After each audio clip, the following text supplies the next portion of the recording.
कानूनी शराब की फैक्ट्री का पर्दाफाश। देसी साख्ता शराब बरामद। पुलिस ने 8 अफराद को किया गिरफ्तार।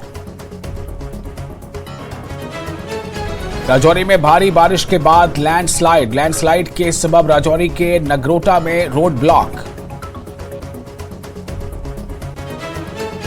जम्मू में हालिया दहशतगर्दाना वाकयात के पेश नजर कठुआ में सिक्योरिटी के सख्त बंदोबस्त। बसोहली अटल सेतु पर भी बढ़ाई गई सिक्योरिटी। पंजाब से आने वाली गाड़ियों की चेकिंग की जा रही है। जम्मू से अमरनाथ यात्रियों का जत्था आज नहीं हुआ रवाना। आज के लिए किसी ने नहीं कराया था रजिस्ट्रेशन। पाथा चौक बेस कैंप से सख्त सिक्योरिटी के बीच श्रद्धालु हुए रवाना।